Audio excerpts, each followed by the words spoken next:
शांत हो जाइए। एसी सर्किट है जिसमें लगा हुआ है एक इंडक्टर, एक कैपेसिटर और एक रेजिस्टर, और उसको हमने अप्लाई किया है कैसे वोल्टेज पे, जो है V not sine omega T. तो जो करंट होता है उसको हम इस फॉर्म में लिखते हैं I not sine omega T, और या तो प्लस नहीं तो माइनस करके कुछ फाई आता है। नहीं, यहाँ पे जो आता है वो पॉजिटिव में, सॉरी प्लस में भी हो सकता है और माइनस में भी हो सकता है। ठीक है, तो लास्ट क्लास में हम लोग देख रहे थे कि ये जो आई नॉट होता है ना, ये actually V not upon Z होता है। वी नॉट अपॉन क्या होता है? जेड होता है। इस जेड को हम लोग इम्पीडेंस कहते हैं, याद है? और इम्पीडेंस का मतलब होता है total resistance offered by the whole LCR circuit. ये पूरे सर्किट का रेजिस्टेंस है कि नहीं? अगर हम इसके वैल्यू की बात करें तो याद आ रहा है under root XL minus XC का होल स्क्वायर करिए। अच्छा है, आप चाहते तो एक्ससी माइनस एक्सएल भी लिख सकते थे, प्लस क्या, तो ये बिल्कुल याद होना चाहिए। याद है आपको? ये बहुत बढ़िया, ये चीज हम यहाँ पर रख देंगे तो हमको आई नॉट मिल जाएगा। वी नॉट तो आपको दिया होगा ना, क्वेश्चन में ही दिया होगा। ठीक है, उसके बाद हमारा मकसद होता है क्या निकालना? फाई निकालना। तो बाबू इसके लिए भी हम लोग ऐसा याद रख सकते हैं कि tan phi is equal to XL minus XC R divided by, याद आया? अच्छा, एक बात और है कि एक्सएल माइनस एक्ससी की एक्ससी माइनस एक्सएल, तो घबराने की जरूरत नहीं है।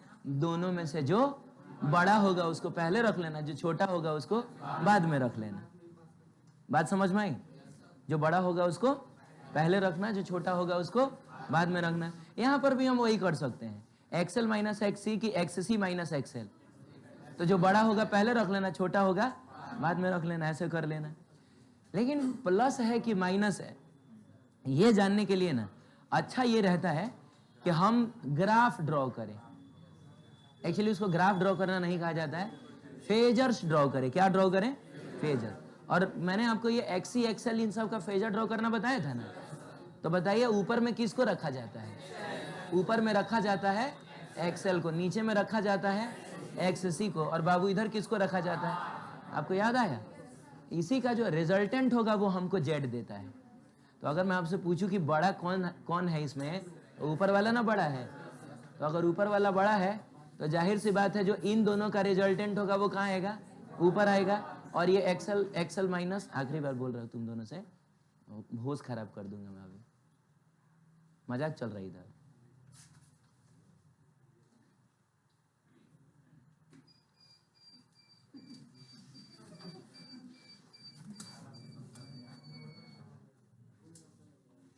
ऊपर वाला बड़ा है ना, नीचे वाला छोटा है, तो जाहिर सी बात है ऊपर की तरफ आएगा कितना? XL minus एक्ससी। और बाबू इधर क्या है? इधर तो आपका आर है। अब मैंने क्या कहा, ये इसी का ना रिजल्टेंट हमको जेड देगा, तो यही तो है जेड।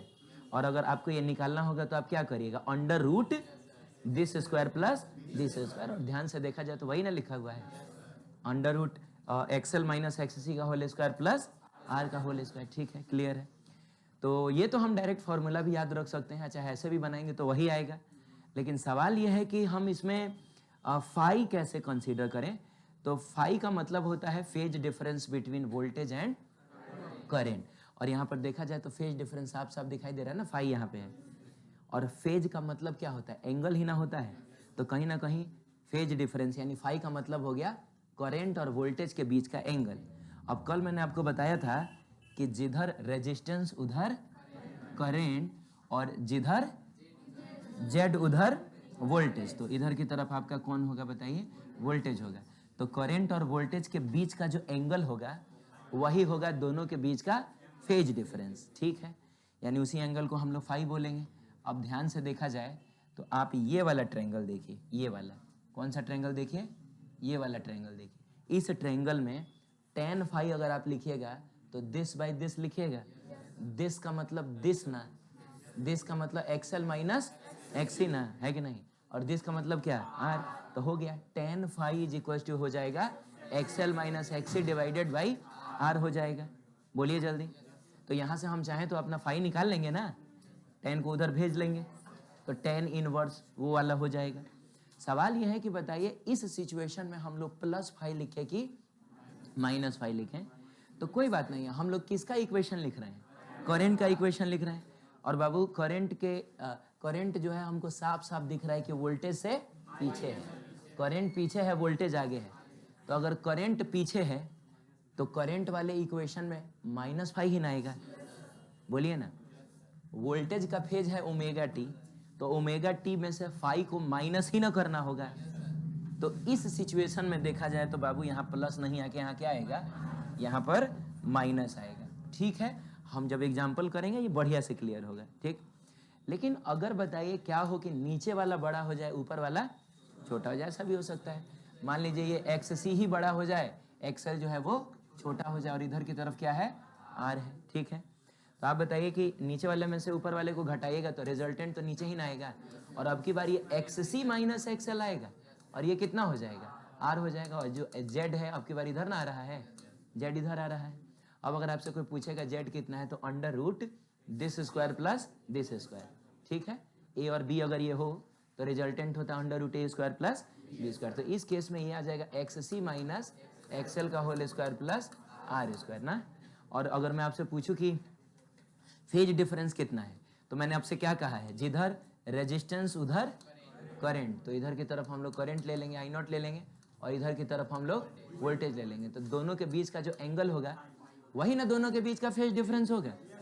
तो यहाँ पर भी हम लोग अगर इस ट्रायंगल को ध्यान से देखें, किस ट्रायंगल को, इस ट्रायंगल को ध्यान से देखें, बोलो, इस ट्रायंगल को अगर ध्यान से देखें तो tan phi is equal to आप क्या लिखिएगा, परपेंडिकुलर बाई बेस। तो आपकी बार जो परपेंडिकुलर है एक्स सी माइनस एक्सएल और डिवाइडेड बाई आर है। तो आपने ये देखा कि पिछली बार आया था यहाँ पर एक्सएल माइनस एक्स सी, एक्सएल माइनस एक्स सी, क्यों, क्योंकि एक्सएल बड़ा था एक्स सी छोटा था। अरे ये तो आपको पता रहेगा ना कि कौन बड़ा है कौन छोटा है, इनके बारे में पता रहेगा तब ना आप ये सब करिएगा। आप बड़े वाले में छोटे वाले को घटाइए, अगली बार में कौन सा बड़ा हो गया था। तो इसीलिए यहाँ पर देखिए x C minus XL, x C minus XL. लेकिन अब अगर आपसे पूछा जाए कि आई बराबर जब आप लिख रहे होंगे आई नॉट साइन ओमेगा टी, तो आप +5 लिखिएगा कि -5 लिखिएगा। तो यहाँ पे आपको साफ साफ दिख रहा है कि करंट आगे है और वोल्टेज पीछे है। तो अगर करंट आगे है और करंट वोल्टेज से कितना आगे है, फाई आगे है, जाहिर सी बात है यहाँ +5 ही ना लिखिएगा, और फाई की वैल्यू हम इस वाले इक्वेशन से निकाल लेंगे। आई नॉट का मतलब क्या हो जाएगा, V not upon Z. V not question में दिया होगा, जेड हम ये करके पता कर लेंगे, बोलो। तो ये सब फॉर्मूला याद करने से ज़्यादा नहीं, याद तो होना ही चाहिए, लेकिन फॉर्मूले से ज़्यादा भरोसा हमको किस पर करना चाहिए, फेजर डायग्राम पे। कोई बहुत भारी काम नहीं है। आप देखिएगा क्वेश्चंस के दौरान आपको ये सब बहुत आसान लगेगा, है कि नहीं। हाँ, तो इस पर भरोसा करिएगा तो आपको सब बढ़िया से दिखेगा, कौन आगे चल रहा है कौन पीछे चल रहा है, कितना रिजल्टेंट आया है कि नहीं। चलिए आगे बढ़ते हैं। ये सब तो देख ही लिया था ना हम लोगों ने, ये बड़ा छोटा है देखा था ना, और ये भी मैंने आपको बता दिया था। अरे बोलो, जैसे क्या है, ठीक है, क्या है बाबू कि जैसे मान लीजिए कि हम एक एग्जांपल एक बार फिर से लेते हैं। ये एक्सएल है और ये कौन सा है, एक्स सी, और इधर क्या है, आर है। तो जब रिजल्टेंट लिया जाएगा इन दोनों का तो ऊपर में ही ना आएगा, कितना आएगा, एक्सएल माइनस एक्स सी आएगा, एक्सएल माइनस, और इधर क्या आएगा बाबू, आर आएगा। और आपको याद आ रहा है यही ना जेड हुआ करता था और यही ना फाई हुआ करता था। अरे जिधर आर उधर करंट, जिधर जेड उधर वोल्टेज। तो आप थोड़ा सा इस वाले ट्रायंगल को ध्यान से अगर देखिएगा हैं तो पावर फैक्टर क्या होता है, पावर फैक्टर होता है cos फाई, पावर फैक्टर होता है cos फाई। ठीक है, तो ट्रायंगल को ध्यान से देखिए और बताइए cos फाई की वैल्यू कितनी होगी। तो बेस बाई हाइपोटेनस, बेस है कितना और हाइपोटेनस कितना है, जेड। तो आपको याद रखना होगा, ये भी मतलब याद रख सकते हो आप, नहीं भी याद रहेगा तो ये करके तो हम लोग बना ही लेंगे, लेकिन कोशिश करिएगा एग्जाम में बैठने से पहले आप इस चीज़ को याद कर लीजिएगा। cos phi R by Z भी आता है, जिसमें आर हो गया सर्किट का टोटल रेजिस्टेंस मतलब प्योर रेजिस्टेंस, और जेड हो गया, जेड वोल्टेज हो गया, जेड हो गया इम्पीडेंस। इम्पीडेंस का मतलब हुआ कि अब हमको इसमें तीनों का रेजिस्टेंस ऐड करना होगा, कैपेसिटेंस का भी, कैपेसिटर का भी, इंडक्टर का भी एंड रेजिस्टर का भी। ठीक है, चलिए हम ये बात जानते हैं कि पावर होता है V R M S I R M S cos phi. ठीक है, V R M S I R M S cos phi. और हम ये भी जानते हैं, अच्छा बाबू यहाँ पे जो हम लोग देख रहे थे, ये जो मैंने आपसे कहा था कि I not actually V not by क्या आता है, थोड़ा दोनों साइड √2 से डिवाइड करो, तो √2 से डिवाइड करोगे तो आई नॉट बाई √2 क्या हो जाएगा, आई आर एम एस, और V not by √2 V R M S upon Z. तो ये बात याद रखिएगा। सुनिए एक मिनट, फिर से मैं कुछ और बातें याद दिलाता हूँ। प्योर रेजिस्टिव सर्किट में आई नॉट कितना आता था, वी नॉट बाई आर, याद है, V not by R. Pure capacitive circuit में V not by X C, pure resistive circuit में वी नॉट बाई एक्सएल, लेकिन जब कॉम्बिनेशन की बात होगी तो वी नॉट बाई जेड होगा।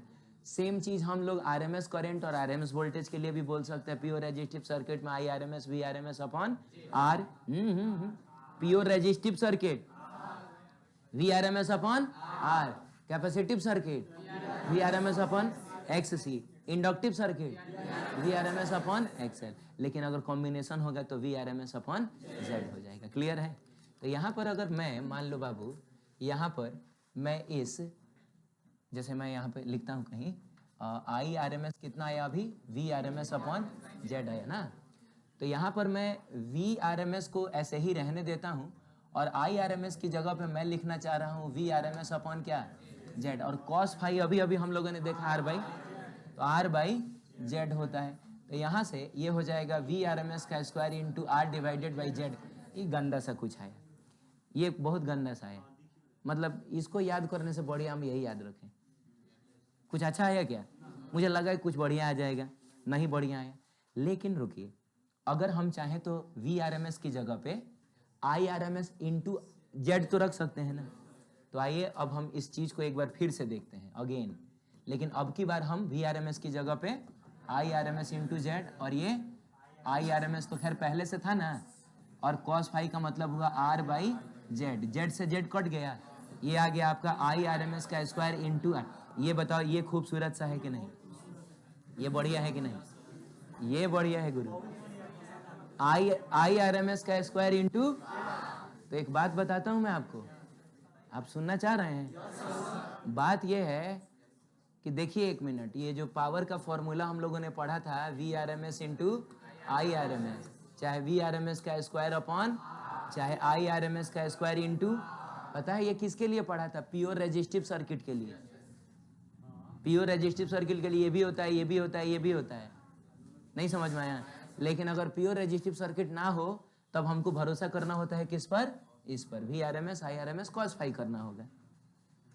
जा, अरे हाँ बोलो ना, ऐसा हमको करना होगा।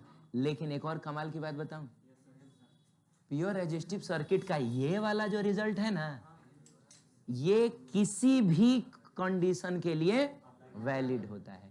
आप बताइए कि क्या मैंने ये जो लिखा है ये प्योर रेजिस्टिव सर्किट के लिए लिखा है? ये तो किसी भी जनरल सर्किट के लिए है, नहीं बोलिएगा, किसी भी जनरल सर्किट के लिए, जिसमें खाली कैपेसिटर भी हो सकता है, खाली इंडक्टर भी हो सकता है, खाली रेजिस्टर भी, इंडक्टर और कैपेसिटर भी हो सकता है, इंडक्टर और रेजिस्टर भी हो सकता है, चाहे तीनों हो सकता है, सबके लिए वैलिड होता है ये।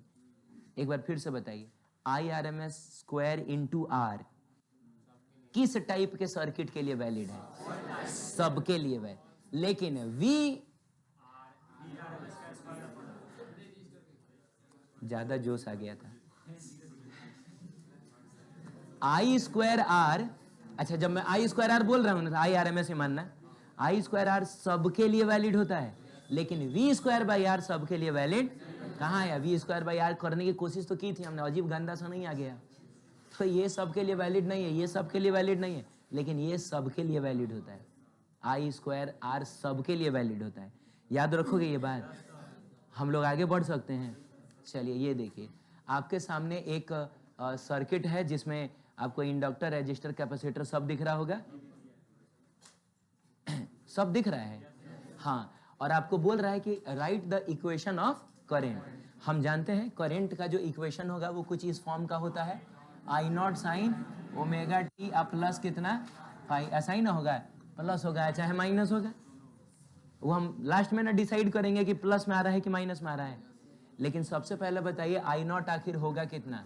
तो वी नॉट अपॉन जेड होगा। वी नॉट तो खैर हम यहां से निकाल लेंगे, वी नॉट कितना है? 200√2 है, लेकिन Z2 निकालना पड़ेगा ना, और Z निकालने के लिए हम लोग को करना क्या होता है, ऊपर में रखना होता है XL, नीचे में रखना होता है। हाँ, कुछ लोग ऐसा बोल रहे होंगे कि सर फॉर्मूला लगाइए डायरेक्ट, लेकिन आप अगर फेजर ड्रॉ कर लीजिएगा ना तो खैर सब कुछ एकदम बढ़िया से आपको दिखने लगेगा। और इधर की तरफ हमको क्या रखना होता है, R।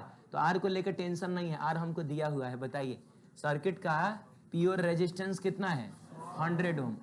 लेकिन बच्चों XL और XC तो निकालना पड़ेगा ना। आप जानते हैं XL होता है ओमेगा इंटू L। आप बता सकते हैं क्या कि ओमेगा कितना दिया हुआ है, ओमेगा बताइए, सब लोग बताइए, ओमेगा कितना दिया हुआ है। कैसे पता चला आपको, जब हमने इसको कंपेयर किया V0 साइन ओमेगा टी से, तो ओमेगा कितना आया, 100 आया। बहुत बढ़िया।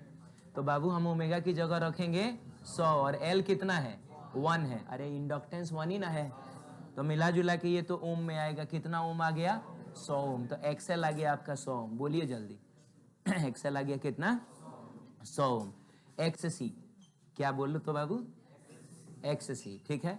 तो XC होता है 1/ओमेगा C। तो ओमेगा की जगह पे तो 100 रखेंगे, और कैपेसिटेंस बताइए कितना है, तो 50 माइक्रो ना, माइक्रो का मतलब होता है 10⁻⁻⁻⁻।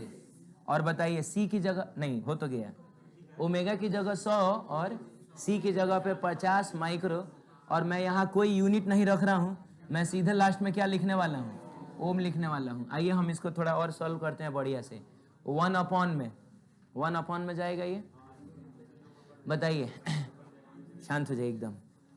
10⁻⁻⁶, और यहाँ से 2 जीरो और 1 जीरो मिलके 10⁻3, इसको 10⁻³ बना देगा। या 10⁻³ ऊपर जाके 10⁻³ बनेगा। 10⁻³ का मतलब 1000, 1000/5 200 ना होता है। अरे तुमको जो गुना भाग आता है ना, तुम करके देखना, ये सब मिला जुला के कितना आएगा, ये सब मिला जुला के देखो, मैं फाइनल लिखने जा रहा हूँ, सब मिला जुला के कितना आएगा, तो ये आ गया आपका 200 ओम। कितना आ गया, तो पता चल गया हमको ये जो XL है ना, तो थोड़ा सा गलत मैंने ड्रॉ कर दिया। कौन बड़ा आ रहा है, XC को ना बड़ा ड्रॉ करना पड़ेगा, XL को छोटा ड्रॉ करना पड़ेगा। हाँ बोलिए, एक काम करते हैं, चलिए नए पेज पर हम लोग चलते हैं, और हम लोग XC को बड़ा सा ड्रॉ करते हैं। बताइए कितना था XC, 200 ओम। XL छोटा सा ना आया था, XL कितना आया था, 100 ओम आया था। और R जो था वो कितना था, R तो आपका 100 ओम ही ना था, R जो 100 है वो 100 ओम ही ना है, R 100 ओम है, ठीक है। अब अगर हम रिजल्टेंट लें तो नीचे 200 ऊपर 100 क्या आएगा, नीचे की तरफ 100 आएगा बाबू, और इधर की तरफ पहले से क्या है, 100 है, माने ये सब ओम में है। तो जो रिजल्टेंट होगा वो एकदम बीचों बीच होगा कि नहीं, और कितना होगा, इसी को तो हम Z बोलने जा रहे हैं। तो 100 कितना, अरे बाबू ये स्क्वायर का डायगोनल है, स्क्वायर का डायगोनल √2a होता है। तो अगर ये 100 ये 100, तो ये √2 × 100 नहीं हो जाएगा, या यूं कहा जाए कि ये 100√2 नहीं हो जाएगा। तो आप इसको लिखिए बढ़िया से, 100√2 क्या लिखिए बताइए, 100√2 ओम। तो Z निकल गया। अब आप बताइए फाई कैसे निकालिएगा, तो सुनिए, जिधर रेजिस्टेंस उधर करंट, और जिधर इम्पीडेंस उधर वोल्टेज, तो यही ना होगा हमारा फाई। और ये एकदम हमको साफ साफ दिख रहा है 45 डिग्री है, नहीं समझ में आया। अगर बताओ ये और ये बराबर है, तो ये एकदम बीचों बीच ही ना होगा, साफ साफ 45 डिग्री नहीं दिख रहा है। 45 डिग्री का मतलब हुआ π/4, 45 डिग्री का मतलब हुआ π/4। तो 5 भी देखो हमको दिख गया, π/ कितना, 4। अब हम पूरी तरीके से तैयार है करंट का इक्वेशन लिखने के लिए। तो बताइए करंट क्या होता है, I0 sin ω/t +5 कहिए या चाहे -5 कहिए, वो तो हम डिसाइड कर लेंगे। तो सबसे पहले तो ये बताइए कि, चलो मैं लिख ही देता हूँ, I0 sin ω/t होता है ना, पहले बताओ +5 कि -5, +5 कि -5, ये देखो सोच समझ के तुमको बताना है, आंधरा का लाठी नहीं करना है। कैसे सोचा तुमने +5, साफ साफ दिख रहा है, करंट आगे चल रहा है, वोल्टेज हाँ, ये करंटवा जो है वोल्टेज से आगे नहीं चल रहा है। कितना आगे चल रहा है? 45 डिग्री का मतलब पाई बाई 4 आगे चल रहा है, तो प्लस 5 ही होगा। अरे बोलिए जल्दी, चलिए वैल्यूज पुट की जाए। तो सबसे पहले बताइए आई नॉट कितना है? वी नॉट अपॉन जेड होता है। वी नॉट कितना था? 200√2 था, तो ये था 200√2, और जेड कितना है? 100√2 है। जानबूझ के देखिए मैंने ऐसा डेटा दिया है ना कि एक अच्छा सा आंसर, खूबसूरत सा आंसर है, ठीक है। उसके बाद लिखेंगे, नहीं सॉरी, अभी तो हम लोग आई नॉट ना निकाल रहे हैं, कट गया ये सब, कट कूट के कितना आ गया? 2 एम्पियर आ गया। तो इस आई नॉट की जगह पे 2 एम्पियर डालेंगे हम लोग। तो बताइए आई बराबर 2, ठीक है, एम्पियर लास्ट में लिख देंगे, 2 साइन, अब बाबू रे ओमेगा कितना है? ओमेगा 100 ना है, तो आप 100 रखिए, 100t आप प्लस कितना पाई। हाँ, यही है करंट का इक्वेशन, यही है करंट का इक्वेशन। ऑब्वियसली आप दोबारा मुझसे पूछिए, मैं बताऊंगा। आप पूछिए मुझसे, दोबारा बताऊंगा क्या क्या हुआ इधर। हाथ उठाइए ना, जल्दी बताता हूँ। तुमको पूछना, एक आदमी कम से कम, और तुमको भी पूछना है, तुमको भी पूछना है। सर्किट में कौन कौन है? इंडक्टर है, कैपेसिटर है, और इंडक्टर का इंडक्टेंस दिया है, कैपेसिटर का कैपेसिटेंस दिया है, रेजिस्टर का रेजिस्टेंस दिया है, वोल्टेज दिया है 200√2 साइन 100t। कंपेयर किया जाए तो V बराबर यही तो है हमारा V नॉट। अरे ये कौन है? ये कौन है? ये V नॉट है, और ये कौन है? ये ओमेगा है, V not sine omega T. Current चाहिए, हम जानते हैं करंट का इक्वेशन होता है I not sine omega T, या तो +5 नहीं तो +5 की -5 लास्ट में डिसाइड करेंगे हम लोग। जब हम लोग फेजर ड्रॉ कर चुके होंगे तो पता चल जाएगा +5 की -5। ठीक है, आई नॉट सबको पता है कितना होता है? V नॉट बाई जेड होता है। अरे V नॉट बाई जेड ही ना होता है, बस जेड निकाल लेना है, फाई निकाल लेना है, कहानी खत्म हो गया, बाकी सब तो हमको पता है। तो बाबू जेड निकालने के लिए या तो आप डायरेक्ट फॉर्मूला यूज करिए, √XL - XC का होल स्क्वायर प्लस R², उसमें भी पुट करिएगा, आंसर आ जाएगा। ना तो आप फेजर ड्रॉ करिए, तो फेजर में ऊपर किसको रखा जाता है? XL। अरे बोलो सब लोग, नीचे किसको रखा जाता है? XC। इधर किसको रखा जाता है? R को रखा जाता है, नहीं बोलोगे? तो XL XC पता तो होना चाहिए ना। तो बाबू XL का फॉर्मूला होता है ओमेगा इंटू, ओमेगा की जगह 100, L की जगह पे 1 हेनरी दिया हुआ है। XC का मतलब होता है 1 अपॉन ओमेगा C, ओमेगा का मतलब 100, L का सॉरी C दिया हुआ है 50 माइक्रो, 50 माइक्रो, माइक्रो का मतलब 10⁻⁻⁻। सॉल्व किया मैंने, 200 ओम आया, तो पता चला XC जो है वो 200 ओम है, और XL जो है वो, यानी कि ये डायग्राम मैंने थोड़ा गलत ड्रॉ किया है ना, इसमें मैंने XL को बड़ा बता दिया है और XC को छोटा बता दिया, तो इसको हम खारिज करते हैं और हम लोग एक नया डायग्राम बनाते हैं, ठीक है। नया डायग्राम बनाइएगा तो XL को बड़ा, शांत हो जाओ, XC को बड़ा दिखाओगे 200 ओम, XL को छोटा दिखाओगे 100 ओम, R 100 ओम, बोलो नीचे वाला बड़ा ऊपर वाला छोटा, तो नीचे ही ना आएगा, और 200 में 100 घटेगा, कितना आएगा? 100 आएगा। हमको लग रहा है कि हम टाइम पास कर रहे हैं, पता नहीं कहाँ ऐसा लग रहा है, हमको लग रहा है तुम लोग ये समझ में आ गया था, तुम लोग हमसे बदला ले रहा है, इनका गला खराब है, इनसे बोला नहीं जा रहा है ना, तो इनको आज हम लोग परेशान करते हैं। रोज रोज भारी भारी चीज पढ़ाता हूँ तो दोबारा नहीं पूछता है सर, अभी तो आज तो कभी नहीं बोला होगा दोबारा बताओ, आज उस दिन का तुम हमसे बदला ले रहा है।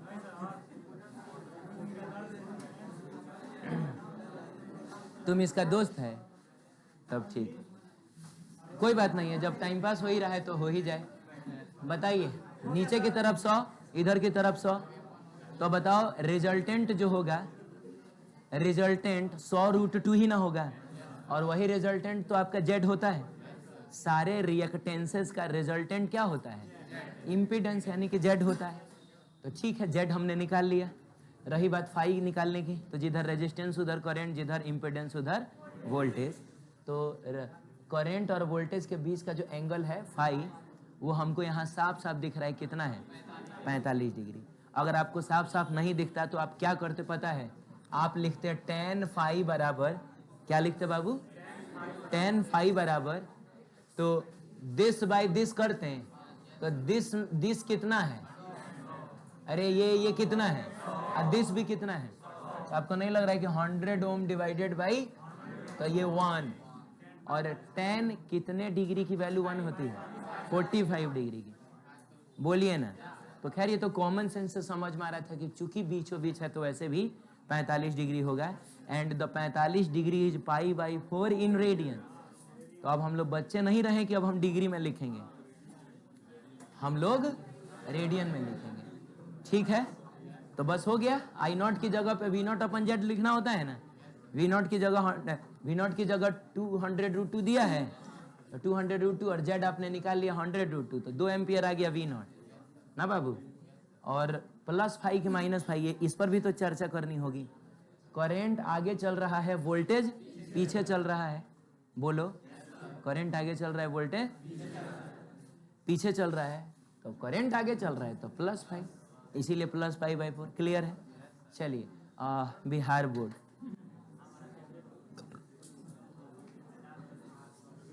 आंसर बताइए, व्हाट इज द आंसर। पहले बताइए फैमिली में कितने मेंबर है, उसको समझाओ उसको, नहीं तो तुम दोनों भी पिटाएगी उसके चक्कर में।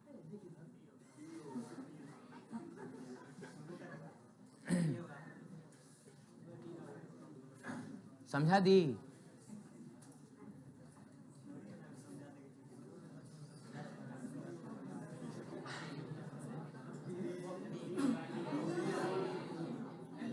क्या है, डी आ रहा है।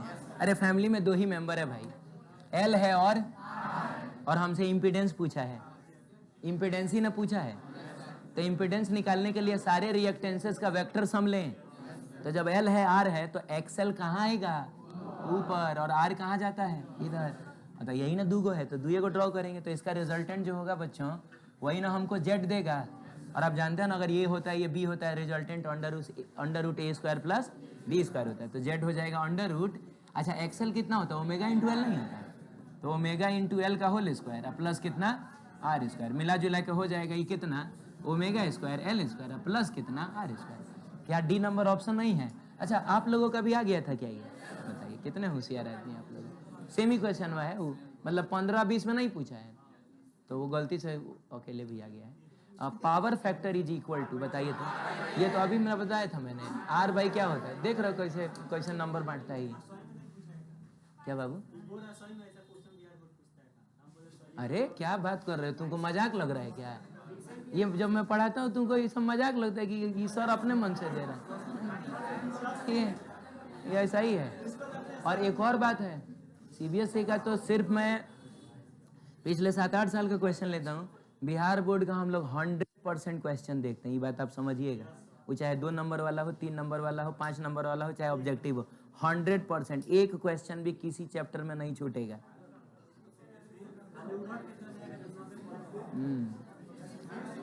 सीबीएसई बोर्ड बताइए 2022, नहीं बिहार, सॉरी।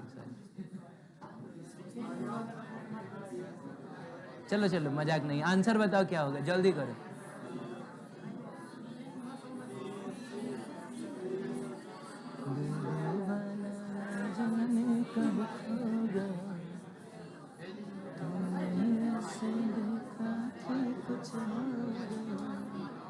ठीक है, एक बात बताऊं मैं, देखो एक चीज सुनो, ऑप्शंस में ना बाबू, ऑप्शंस में जनरली होता क्या है ना कि कभी कभी कुछ लूप होल्स होते हैं। लूप होल्स का मतलब हुआ कि आप चाहें तो बिना सॉल्व किए हुए आप तुक्का मार कर बता सकते हैं कि इसका कौन सा ऑप्शन सही होगा।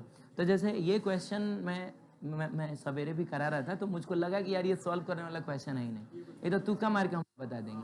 आप मुझे बताइए साइन कितना बार दिया है, 1 दिया है, कॉस कितना दिया है, tan कितना दिया है, तो कन्फर्म है।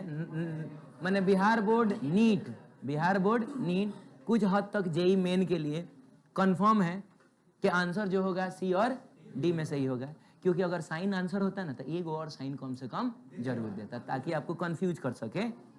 नहीं समझ में आया कि ये होगा कि वो होगा, तो कंफ्यूज करने के चक्कर में ना वो, तो ये नहीं होगा, इन्हीं दोनों में से कोई होगा, 50-50 में आ गया। अब सुनिए ये क्या है, omega L by R, omega L by R, omega L by R, omega L by R 3 को दिया है, आर बाई ओमेगा ले को दिया है, तो किसके होने की संभावना ज़्यादा है? बस हो गया, आंसर कौन सा हो जाएगा? ऐसे भी हम बता सकते हैं, लेकिन कोई बात नहीं है, आप पढ़े लिखे आदमी हैं तो आप सॉल्व भी कर लीजिए। बताइए एक बार फिर से, फैमिली में कितने मेंबर्स हैं?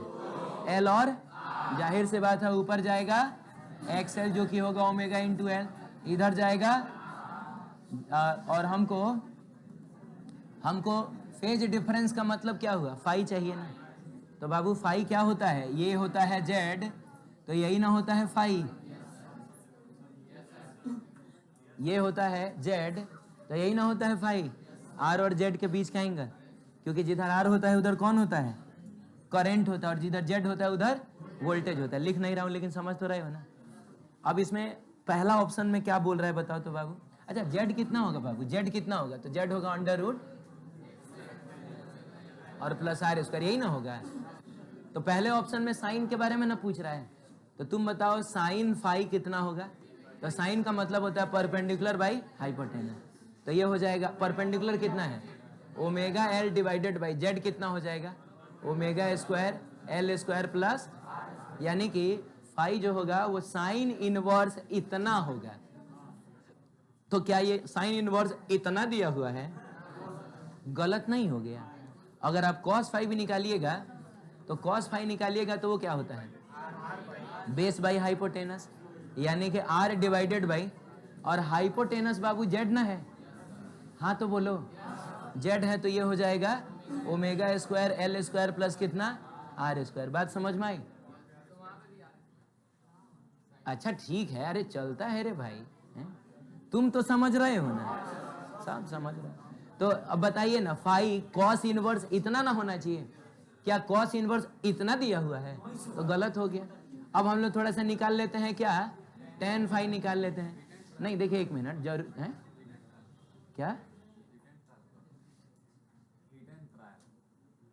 What the hell hit and try? नहीं तो अब यहाँ एक मिनट रुक जाइए। क्या यहाँ पर ये चीज दे देता कि साइन इनवर्स दिस भी यहाँ दिया रहता, तो क्या ये सही ऑप्शन नहीं होता है? वो होता, ऑब्वियसली हिट एंड ट्रायल है। फंसाने के लिए कुछ भी पूछ देगा तुमसे, जरूरी थोड़ा 10 पूछेगा। अरे हम लोग ना 10 पढ़ के निकाल, सॉरी हम लोग ना 10 पढ़े हैं निकालने के लिए, लेकिन पूछने को कुछ भी पूछेगा क्योंकि राइट एंगल ट्रायंगल है, तो वैसे करेंगे हम। 10 देखा जाए, अरे 10 देखा जाए तो 10 का मतलब होता है परपेंडिकुलर बाई बेस। परपेंडिकुलर कितना है? अरे यही ना है, कितना है? ओमेगा एल, और डिवाइडेड बाई बेस कितना है? तो जो फाई हो गया वो कितना हो गया? Tan inverse omega L by R, ऐसा करके हो गया। आप समझ रहे हैं? ठीक, ऑप्शन कौन सा सही है? सी।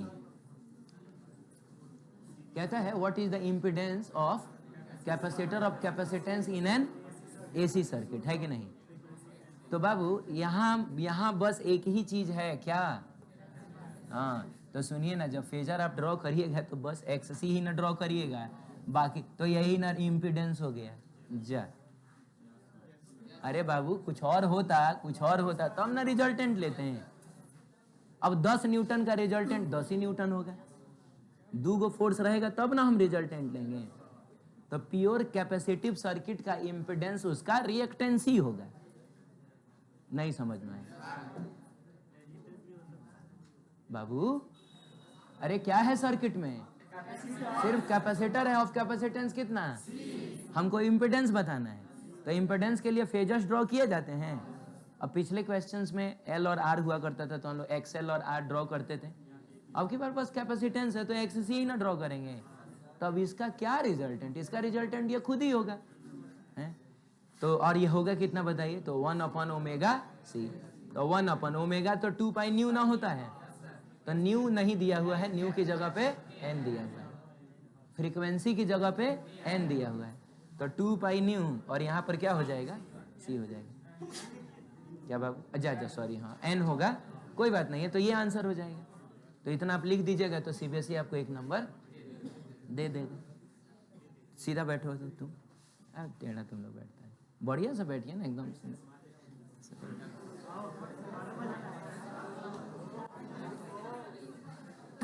ये देखो, एम्स ने पूछा 2007 में तुमसे, ठीक है?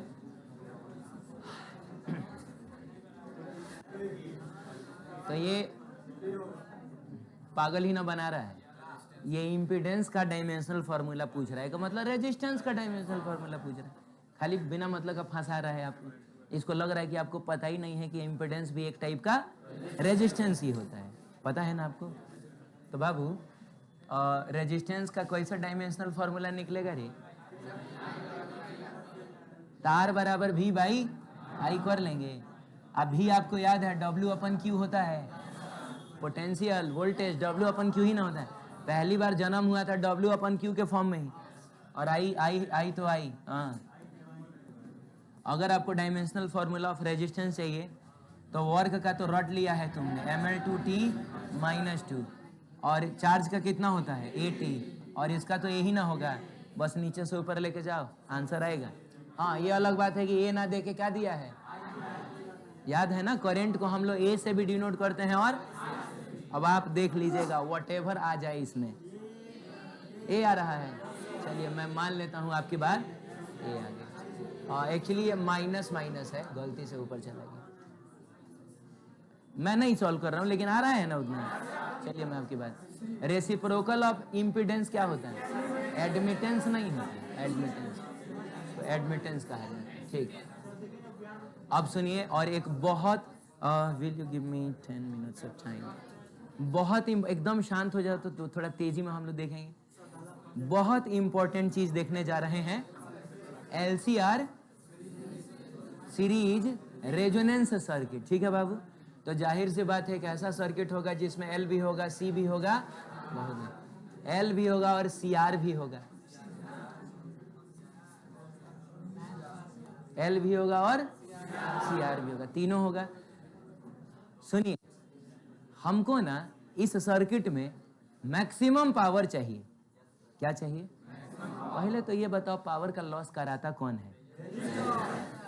तो पावर का एक फॉर्मूला हम लोगों ने पढ़ा था, देखते हैं आपको याद है कि नहीं। IRMS का स्क्वायर इंटू I। और मैंने कहा था ना कि ये सब टाइप के सर्किट के लिए वैलिड होता है। V²/R सबके लिए वैलिड नहीं होता है, जा, वो सिर्फ प्योर रेजिस्टिव सर्किट के लिए वैलिड है, लेकिन ये सब के लिए वैलिड है। आप बताइए, अगर आपको पावर को क्या करना है? मैक्सिमम करना है। नहीं समझ में आ रहा है तो आप क्या मैक्सिमम कर दीजिए। आप करंट, जितना ज्यादा करंट भेजिएगा वो डिवाइस उतना ही ज्यादा पावर डिलीवर करेगा आपको। ये तो कॉमन सेंस वाली बात है। हम ज्यादा करंट भेजेंगे वो ज्यादा पावर डिलीवर करेगा कि नहीं? क्योंकि हम रेजिस्टेंस में तो बदलाव नहीं कर सकते, हमारे हाथ में तो करंट ही ना है, हम ही ना करंट भेजते हैं, ठीक है? तो अगर आपको पावर को बढ़ाना है तो आप करंट बढ़ा दीजिए। अब आप बताइए, IRMS कितना होता है?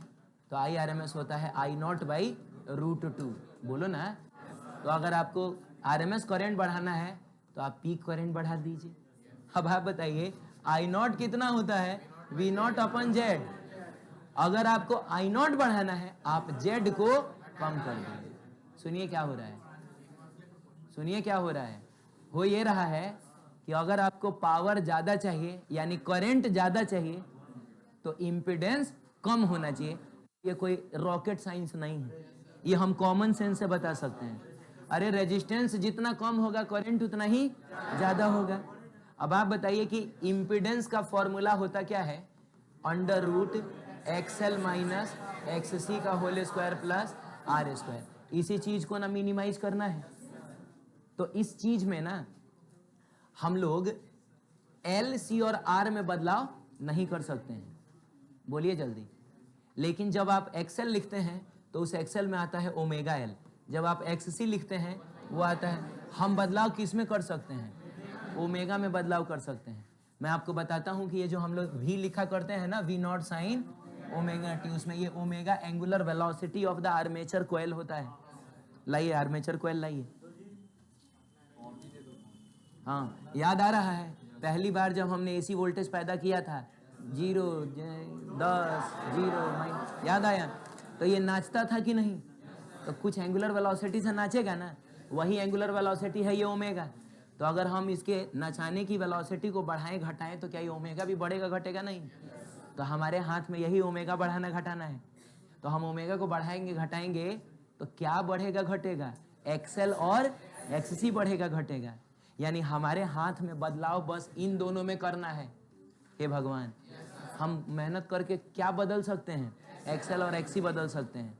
तो अगर इस चीज को मिनिमाइज करना है तो इसके साथ तो छेड़खानी होगी नहीं, रजिस्टर है ये, नहीं छेड़खानी कर सकते हैं। इसमें और इसमें भी जो एल और सी आता है उसमें तो हम छेड़खानी नहीं कर सकते हैं, लेकिन ओमेगा के साथ तो हम।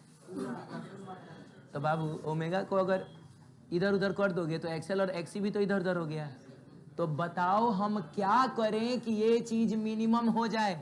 और एक और बात है, ये चीज जो है वो किसी चीज का स्क्वायर है और किसी चीज का स्क्वायर कम से कम 0 होता है, वो नेगेटिव नहीं जाएगा। अरे 0 का स्क्वायर 0। नहीं नहीं नहीं, क्या बोल रहे हो? अरे स्क्वायर किसी भी चीज का कम से कम कितना होगा? 0 होगा। कौन बताएगा कि ये 0 कब होगा? देख लो सब भट आ गया सब। ये कब 0 होगा? अरे जब एक्सएल और एक्ससी बराबर होगा। तो एक्सएल और एक्ससी बराबर होगा तो बाबू ये 0 हो जाएगा। और उस केस में जेड बराबर कितना आ जाएगा? अंडर रूट आर स्क्वायर का मतलब यानी कि कैपेसिटर और इंडक्टर ने एक दूसरे के रेजिस्टेंस को कैंसिल कर दिया। जब ये और ये बराबर है तो काटिए ना देंगे। अकेला किसका रेजिस्टेंस बच गया? भले सर्किट में तीनों है तो क्या है, लेकिन इन दोनों ने एक दूसरे के रेजिस्टेंस को मार डाला। आप समझ रहे हैं? मार्केट में बस अब कौन बचा हुआ है? ये। तो यही है आपका मिनिमम इंपीडेंस। नहीं समझ में आया? This situation is called resonance. क्या कहते हैं हम इसको? और जिस सिचुएशन में ये होता है ना, जिस सिचुएशन में एक्सएल और एक्ससी बराबर हो जाए, अरे बोलो ना, हाँ, उस समय जो एंगुलर वेलोसिटी होती है उसको डिनोट किया जाता है ओमेगा नॉट से। कैसे डिनोट किया जाता है? तो हम जानते हैं ना कि इन रेजोनेंस एक्सएल बराबर होता है किसके? तो एक्सएल का मतलब हो गया ओमेगा एल, तो ओमेगा नॉट एल कह दीजिए। एक मिनट, आप लोग ध्यान नहीं दे रहे हैं, मैं बोल रहा हूं, बहुत इंपॉर्टेंट चीज है ये। आप लोग ध्यान दे रहे हैं?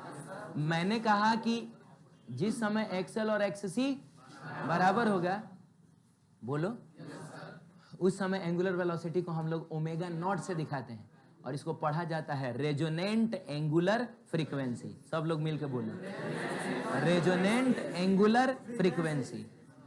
तो इसकी जगह पे ओमेगा नॉट एल और बाबू इसकी जगह पे आ जाएगा 1 ओमेगा नॉट सी। अब इस ओमेगा नॉट को इधर ले जाओ, एलसी को इधर ले जाओ। ओमेगा नॉट का स्क्वायर बराबर 1 और ओमेगा नॉट बराबर हो जाएगा 1 अंडर रूट। अरे स्क्वायर इधर आके रूट बनेगा ना। कोई पूछेगा किस एंगुलर फ्रीक्वेंसी पे रेजोनेंस होता है तो आप उसको बताइएगा 1 अंडर रूट एलसी पे। 1 अंडर रूट, इसको आप सॉल्व करिएगा, जो एंगुलर फ्रीक्वेंसी आपको मिलेगा ना उसी एंगुलर फ्रीक्वेंसी से आप आर्मेचर कॉइल को नचाइएगा ना, तो एक्सएल और एक्ससी क्या हो जाएगा? बराबर जेड मिनिमम, करंट मैक्सिमम और पावर भी मैक्सिमम। ये आपको समझ में आया? कोई डाउट इसमें?